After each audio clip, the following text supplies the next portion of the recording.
বয়সের সাথে রোগের একটা সম্পর্ক আছে। চোখের রোগীদের এর ব্যতিক্রম নয়। চোখের রোগীদের ক্ষেত্রেও বয়সের সাথে সাথে দেখা যায় কিছু রোগ আছে। যেমন তার মধ্যে সবচেয়ে কমন হলো চোখের ছানি পড়া, যেটাকে আমরা বলি বয়সজনিত চোখের ছানি পড়েছে। অর্থাৎ তার চোখের ছানি বলতে আমরা যেটা বুঝি, যেটাকে ইংরেজিতে আমরা আসলে ক্যাটারাক্ট বলে থাকি, এটা বয়সের সাথে সাথে হয়। আরেকটা রোগ কমনলি দেখা যায়, সেটা হলো চশমা, অর্থাৎ রিফ্র্যাক্টিভ এরর। অর্থাৎ এটাকে আমরা বয়সের সাথে যদি বলি, এটার বাংলায় একটা নাম আছে, তাকে বলা হয় চল্লিশা। অর্থাৎ 40 বছর হলেই তার এই সমস্যাটা দেখা দেয়।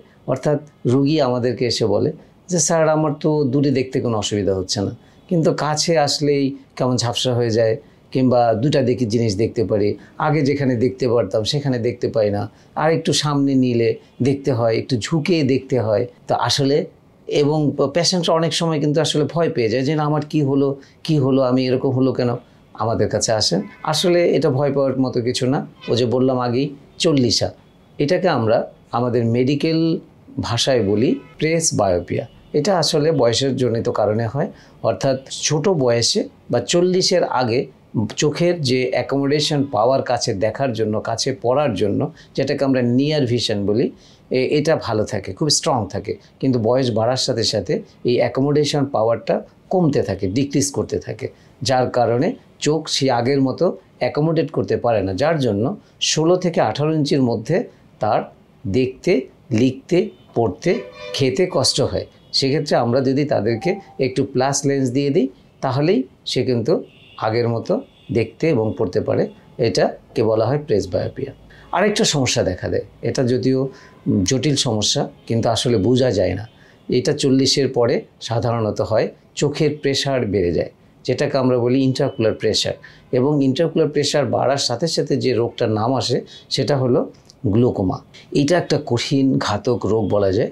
এই রোগটা নিভৃতে চোখের মারাত্মক ক্ষতি করে ফেলে। এটা বোঝা যায় কিভাবে? অনেক সময় দেখা যায় পেশেন্টরা বারবার চশমা বদল করছেন, কিন্তু পাওয়ার একই থাকছে, কিন্তু সে ভালো দেখতে পাচ্ছে না। তো এরকম যদি আমাদের কাছে আসে, তখন আমরা তাকে কিছু পরীক্ষা করি, এবং পরীক্ষা করলে তখন দেখা যায় যে তার চোখের পাওয়ারটা চেঞ্জ হয়ে গেছে। তো তার চোখের প্রেশার, যেটাকে আমরা ইন্ট্রাকুলার প্রেশার বলি, সেটা চেঞ্জ হয়ে গেছে, এবং এটাকে বলা হয় গ্লুকোমা।